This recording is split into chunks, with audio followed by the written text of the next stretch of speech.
ଯୀଶୁଖ୍ରୀଷ୍ଟଙ୍କ ରକ୍ତ ଦ୍ୱାରା କ'ଣ ଲାଭ ହେଲା? ପୂର୍ବ ଭିଡ଼ିଓ ମାନଙ୍କର ଯେ ଆମ୍ଭେମାନେ ସେ ପବିତ୍ର ରକ୍ତ ବିଷୟରେ ଆଲୋଚନା କଲୁ। ବର୍ତ୍ତମାନ ଯୀଶୁଖ୍ରୀଷ୍ଟଙ୍କ ରକ୍ତ ଦ୍ୱାରା କ'ଣ ଲାଭଦାୟକ ଅଟେ ତାହା ଆଲୋଚନା କରିବା।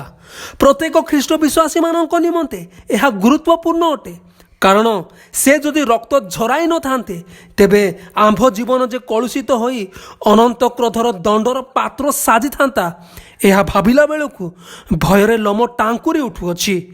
ଦୟାଳୁ ଈଶ୍ୱର ଯେ ସେ ଆମ୍ଭମାନଙ୍କ ନିମନ୍ତେ ସମସ୍ତ ଧର୍ମକର୍ମ ସାଧନ କଲେ, ସେ ଯୁଗେ ଯୁଗେ ଧନ୍ୟ। ତେବେ ପୂର୍ବରେ ଆମ୍ଭେ ଦୂରରେ ଥିଲୁ, ବର୍ତ୍ତମାନ ତାହାଙ୍କ ରକ୍ତ ଦ୍ୱାରା ନିକଟସ୍ଥ ହେଲୁ। ତାହାଙ୍କ ରକ୍ତ ଦ୍ୱାରା ମୁକ୍ତି ଅର୍ଥାତ୍ ସମସ୍ତ ଅପରାଧ ସବୁରୁ କ୍ଷମାପ୍ରାପ୍ତ ହୋଇଅଛୁ।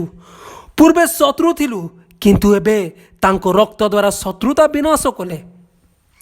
ପ୍ରେମରେ ଯେପରି ଆଚରଣ କରିବା ସେଥି ନିମନ୍ତେ ନିଜକୁ ବଳି ସ୍ୱରୂପେ ଉତ୍ସର୍ଗ କଲେ। ତାହାଙ୍କ ରକ୍ତ ଦ୍ୱାରା ଶାନ୍ତି ସ୍ଥାପନ କଲେ। ତାଙ୍କ ରକ୍ତ ଦ୍ୱାରା ପରମେଶ୍ୱରଙ୍କ ସହ ମିଳିତ ହେଲୁ।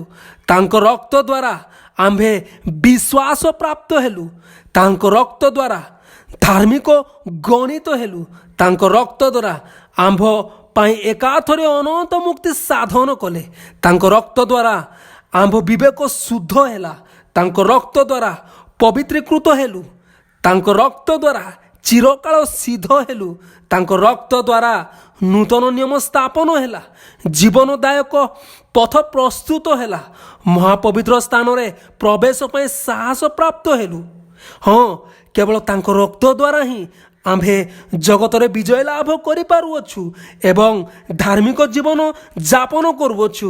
ସେହି କ୍ରୁଶଝରା ରକ୍ତ ହିଁ ଆମ୍ଭମାନଙ୍କର ଶକ୍ତି ଅଟେ।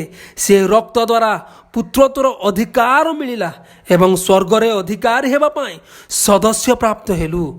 ଆମେନ୍।